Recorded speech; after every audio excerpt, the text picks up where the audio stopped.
खबरों की शुरुआत करेंगे उत्तर प्रदेश की तर्ज पर। अब देवभूमि उत्तराखंड में कांवड़ रूट पर आने वाली दुकान रेस्टोरेंट के मालिकों को नेम प्लेट लगाने के आदेश दे दिए गए हैं, जिसे लेकर अब देश भर के साथ ही उत्तराखंड में भी सत्ता पक्ष और विपक्ष धर्म की राजनीति को लेकर बहस करते हुए नजर आ रहे हैं। दोनों पार्टियों के नेता एक दूसरे पर सियासी हमला बोल रहे हैं। सत्यापन का काम आज़ादी के बाद से लगातार होता है। पहले तहसीलदार, उप तहसीलदार, थानेदार, सिपाही जाके सत्यापन करते थे और रजिस्टर मेंटेन होते थे और वो गुप्त रखा जाता था, प्रशासन के पास सूचनाएं रहती थी। देश में जो नफरत की राजनीति बीजेपी कर रही है उसी का एक ये रूप है। सुरक्षा की दृष्टि से सत्यापन आवश्यक है, परंतु उसको सार्वजनिक करने की आवश्यकता क्या है? पहले से भी सत्यापन होते रहे, अन्य सरकारों में भी होते रहे, रजिस्टर मेंटेन होते थे बाकायदा, कौन कहाँ से आके कहाँ दुकान खोल रहा है।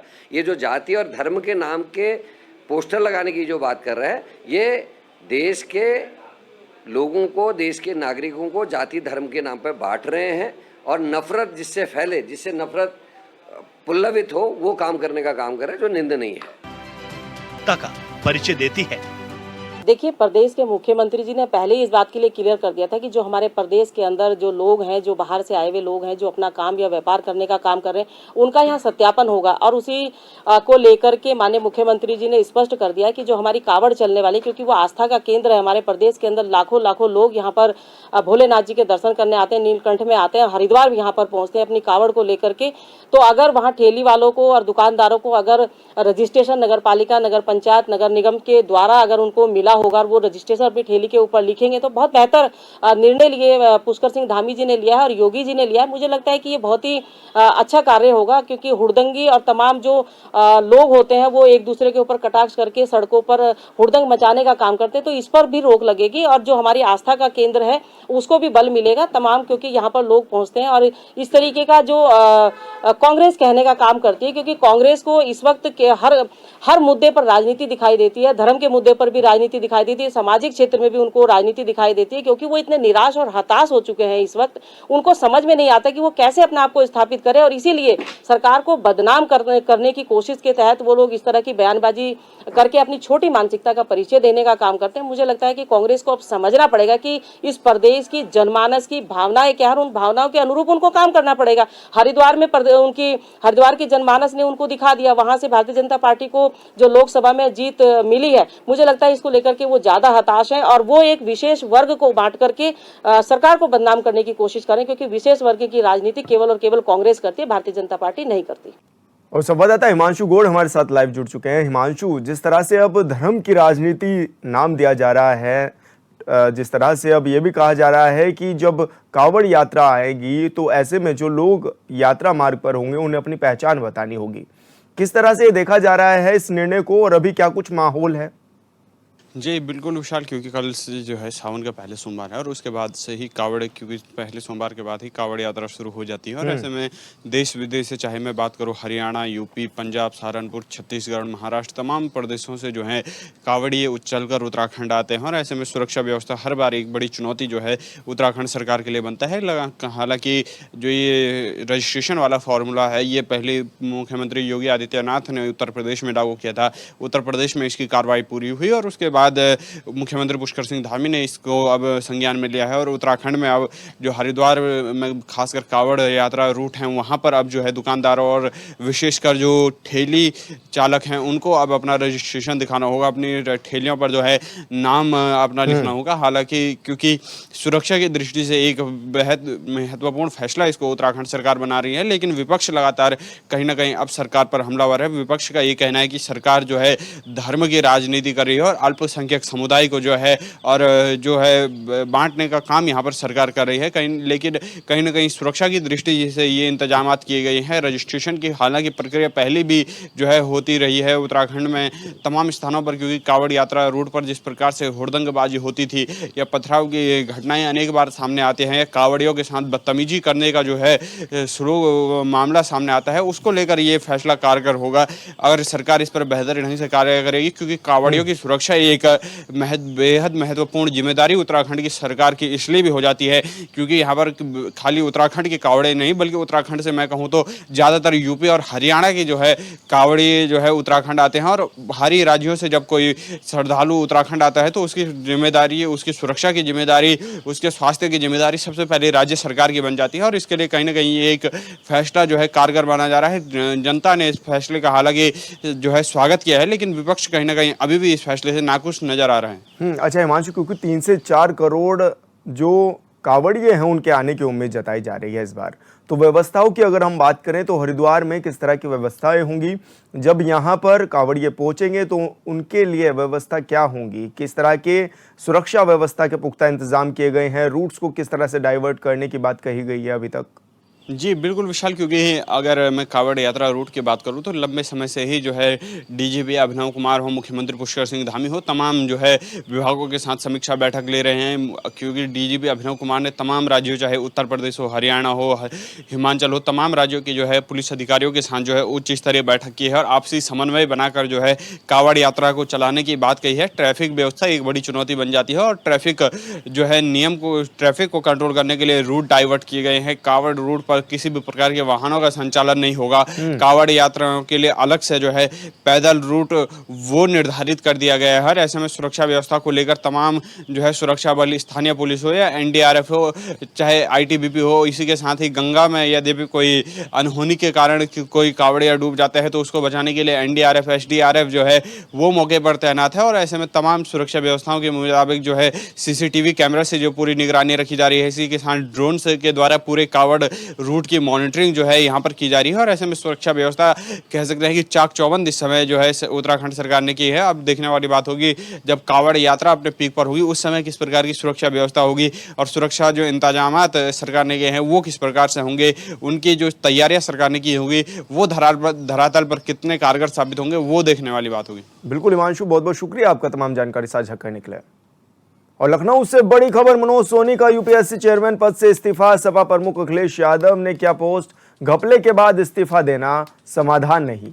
अखिलेश यादव ने लिखा है और साथ ही उन्होंने ये भी कहा है कि जिम्मेदार लोगों का उत्तरदायित्व सुनिश्चित हो, दोषियों के खिलाफ सख्त कार्रवाई की जाए, ये अखिलेश यादव ने कहा है। और बीजेपी ने स्टील फ्रेम ऑफ इंडिया में लगा दिया है जंग। तो ये बड़ी खबर आपको बता रहे हैं जहां पर अखिलेश यादव ने अब तंज कसा है। उन्होंने सोशल मीडिया प्लेटफॉर्म पर यह पोस्ट भी जारी की है जहां पर उन्होंने ये निशाना साधा है और साथ ही भाजपा पर भी उंगलियां उठाई हैं। उन्होंने साफ तौर पर कहा है कि इस्तीफा दे देना कोई समाधान नहीं होता है, घपले के बाद इस्तीफा देना कोई समाधान नहीं है, ये अखिलेश यादव ने अपने पोस्ट में लिखा है, ये कहा है। और साथ ही ये भी कहा है कि जिम्मेदार लोगों का उत्तरदायित्व भी सुनिश्चित हो।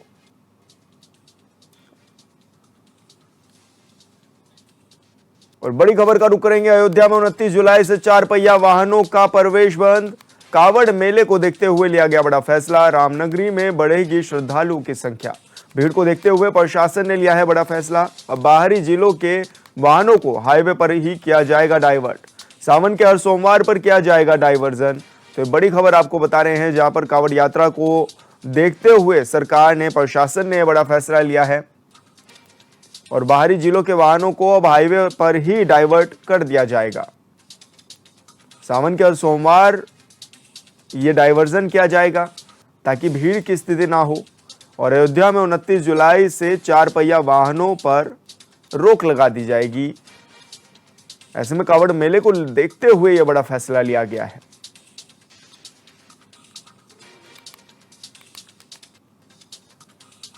यूपी सरकार के कावड़ यात्रा रूट पर धार्मिक पहचान स्पष्ट करने वाले आदेश को लेकर जमीयत उलेमाए हिंद के अध्यक्ष ने पोस्ट किया है। अरशद मदनी ने लिखा है कि सरकार का यह आदेश धर्म की आड़ में राजनीति का नया खेल है और एक भेदभावपूर्ण और सांप्रदायिक फैसला है। इस फैसले से देश विरोधी तत्वों को भी लाभ उठाने में अवसर मिलेगा। साथ ही नए आदेश के कारण सांप्रदायिक सौहार्द को गंभीर क्षति पहुंचाने की भी आशंका लग रही है। जानकारी के मुताबिक इस मामले को लेकर जमीयत उलमा ए हिंद ने कल अपनी कानूनी टीम की एक बैठक बुलाई है जिसमें इस असंवैधानिक और अवैध आदेश के कानून पहलुओं पर भी चर्चा की जाएगी।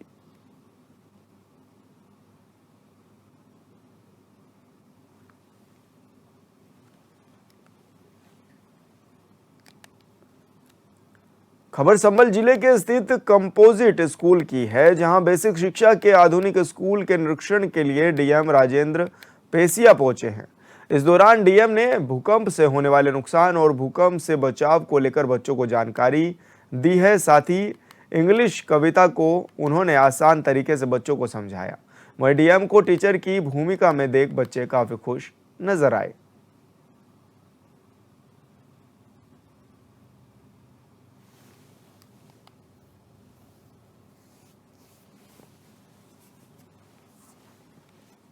तो आपको बता दें कि टीचर क्लासरूम में पहुंची थी, जहां स्कूल का तो निरीक्षण किया ही, लेकिन बच्चों के बीच में एक समन्वय बनाने की कोशिश की गई।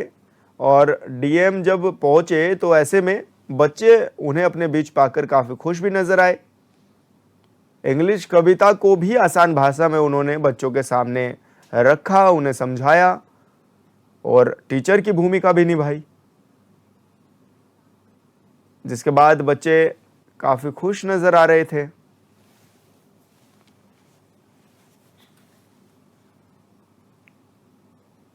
गुरु पूर्णिमा के अवसर पर कन्नौज के महादेवी घाट पहुंचे श्रद्धालुओं ने आस्था की डुबकी लगाई है। सुबह से ही घाट पर हजारों की संख्या में श्रद्धालुओं का पहुंचना जारी है। बता दें कि कन्नौज के अलावा कई जिलों से गंगा स्नान के लिए श्रद्धालु पहुंच रहे हैं, जिसको देखते हुए प्रशासन ने सुरक्षा के कड़े इंतजाम भी कर दिए हैं।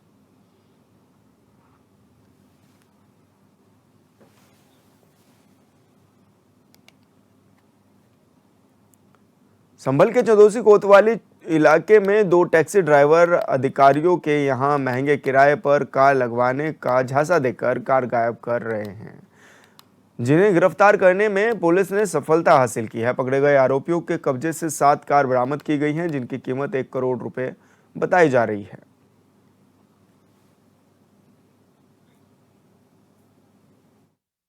थाना कोतवाली चंदौसी पुलिस द्वारा अपराध एवं अपराधियों के विरुद्ध चलाए जा रहे अभियान में 2 अभियुक्तों को गिरफ्तार किया गया है, जो कि धोखाधड़ी करके वाहन स्वामियों से उनके वाहन कब्जे में ले लेते थे।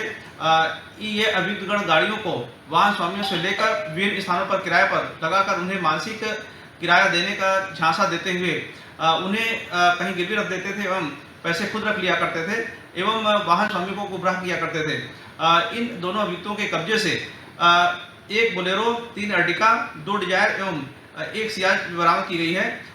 गिरफ्तार अभियुक्तों के नाम अनिकेश पुत्र भगवान स्वरूप निवासी ग्राम मदनजुड़ी थाना बिशौली जनपद बदायूं तथा निखिल गुप्ता पुत्र मुकेश गुप्ता निवासी बदायूं चुंगी थाना चंदौसी जनपद संभल है। इन अभियुक्तों के कब्जे से बरामद गाड़ियों की कुल अनुमानित कीमत लगभग 1 करोड़ है। इनके अन्य साथियों की भी तलाश की जा रही है। शीघ्र ही प्रकरण में साक्ष्य संकलन करते हुए कठोर विधि कार्रवाई शुरू की जाएगी।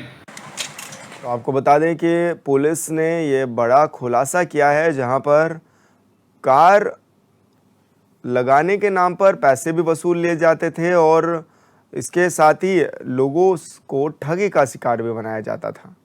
ऐसे में अब पुलिस ने इस मामले का खुलासा किया है और पुलिस ने 2 अभियुक्तों को गिरफ्तार भी कर लिया है, जहां पर पुलिस को आरोपियों के पास से 7 कार भी बरामद हुई हैं, जिनकी कीमत लगभग 1 करोड़ रुपए बताई जा रही है।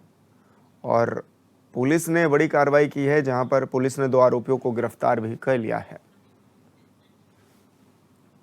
और संवाददाता सतीश सिंह हमारे साथ फोन लाइन पर जुड़ गए हैं। सतीश, क्या ये मामला था और अभी कार्रवाई कहां तक पहुंची है, किस तरह की कार्रवाई की जा रही है?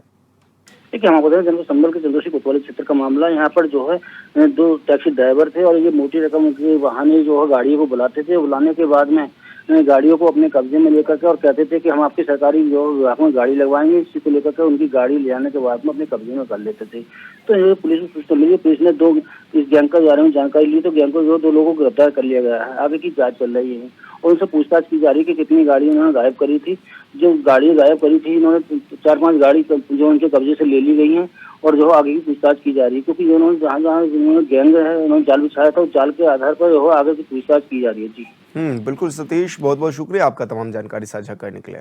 कांवड़ यात्रा को लेकर एक बार फिर सियासत तेज हो गई है। सरकार का आदेश है कि कांवड़ यात्रा मार्ग पर जो ढाबे, रेस्टोरेंट या कपड़े की दुकानें हैं वो अपने संचालक का नाम लिखें, जिसको लेकर विपक्ष पूरी तरह से सरकार पर हमलावर हो गया है। इस रिपोर्ट में देखिए। भारतीय जनता पार्टी हमेशा ही ध्रुवीकरण की सियासत करती है। अब फिर एक बार इनका तुगलकी फरमान आ गया है। सबसे पहले योगी आदित्यनाथ जी जब सरकार में आए, इन्होंने रंग बदलने की सियासत की, फिर इन्होंने नाम बदलने की सियासत की। आखिर भारतीय जनता पार्टी को दिक्कत क्या है? कांवड़ यात्रा जैसी जो पावन यात्रा होती है, आपने देखा इससे पहले कि जब कांवड़ यात्री चलते थे तो उनको हमारे मुस्लिम भाई पानी देते थे, कोई भोजन उनको देता था, कोई फल देता था। लेकिन इन लोगों ने सिर्फ और सिर्फ जहर घोलने की सियासत। निश्चित तौर पे मैं कह सकता हूं कि अब जो है भारतीय जनता पार्टी का हाल इस चुनाव में इस वजह से हुआ क्योंकि इन्होंने पोलराइजेशन करने की कोशिश की, लेकिन फिर भी नहीं चूक रहे हैं, लगातार पोलराइजेशन कर रहे हैं। आखिर इनको दिक्कत किस चीज की है? संविधान में सबको अपना मौलिक अधिकार है, कोई अपना नाम लिखे, कोई अपना व्यापार करे, कोई कुछ भी कर सकता है। लेकिन ये तुगलकी फरमान योगी आदित्यनाथ जी ठीक नहीं है और इसको सब देख रहे हैं। उत्तर प्रदेश की सरकार द्वारा कांवड़ यात्रा मार्ग में जो नेम प्लेट लगाए जाने संबंधित आदेश दिया है वो यकीनन एक गैर संवैधानिक और विभाजनकारी आदेश है। यह एक तरह से सामाजिक अपराध है जो देश की और प्रदेश की जनता जिसे पसंद नहीं करती है। उत्तर प्रदेश सरकार की मंशा हर जगह हिंदू मुस्लिम करने की रहती है। वो अपने नफरत और सांप्रदायिक एजेंडे से बाहर नहीं निकल पा रहे हैं। हमारा मानना है, समाजवादी पार्टी का मानना है कि इस तरह के आदेश प्रदेश की जो सामाजिक संरचना है, सौहार्द है, आपसी भाईचारा है, प्रेम है, गंगा जमनी तहजीब है, उसे बहुत नुकसान पहुंचता है। देश और प्रदेश की जनता मिलजुल की रहना चाहती है, यहाँ अमर और अकबर साथ रहना चाहते हैं, लेकिन शायद ये बात भाजपा के राजनीतिक एजेंडे में फिट नहीं बैठती है।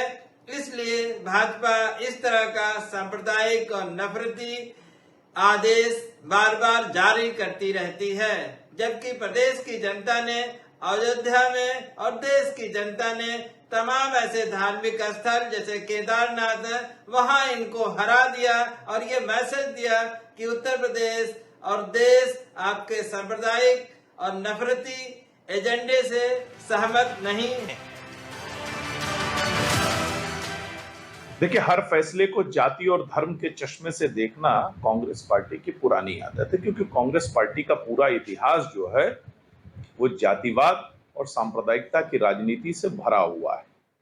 कांग्रेस पार्टी को ये बताना चाहिए कि खाद्य सुरक्षा अधिनियम 2006 जो उनकी सरकार में ही पास हुआ था, उसमें स्पष्ट रूप से उल्लेख है कि कोई भी रेस्टोरेंट हो, कोई भी ढाबा हो, उसको अपना नाम, अपने प्रोप्राइटर का नाम स्पष्ट रूप से उल्लेखित करना है। तो इसमें कहां से नियम और कानून के खिलाफ कोई बात है? और सबसे बड़ी बात है कि कहां इसमें लिखा गया है कि किसी एक विशेष धर्म के लोगों को ही अपना नाम बताना है। हमने तो सबसे कहा है कि चाहे अमर हो, चाहे अकबर हो, चाहे एंथनी हो, सबको अपना नाम लिखना है। इसमें कहीं ये नहीं कहा गया कि सिर्फ अकबर नाम लिखेगा, अमर और एंथनी को छूट है। देखिए, आरएलडी हमारे सहयोगी हैं, उनकी अपने राजनीतिक दल हैं, वो अपनी प्रतिबद्धताओं के अनुसार, अपने विचारों के अनुसार अपने विचार रख रहे हैं। उन्होंने जो विचार रखा है ये उनका अपना विचार है, लेकिन सरकार ने जो फैसला किया है वो सुरक्षा के दृष्टिकोण से, सामंजस्य के दृष्टिकोण से समन्वय बना रहे और किसी तरह की कोई दिक्कत ना हो, इसके लिए सरकार ने इस तरह का कदम उठाया। उत्तर प्रदेश में एक बार फिर कांवड़ यात्रा को लेके कहीं ना कहीं घमासान मचा हुआ है। सरकार की तरफ से आदेश जारी किया गया था जो कांवड़ यात्रा रूट उन पे होटल मालिक हो, रेस्टोरेंट हो या कपड़ा व्यापारी हो या फल वाले हो, सभी लोग अपने अपने प्रोप्राइटर या अपने जो संचालक है वो नाम लिख। और फिलहाल इस बुलेटिन में इतना ही। आप देखते रहिए HNN 24/7। नमस्कार।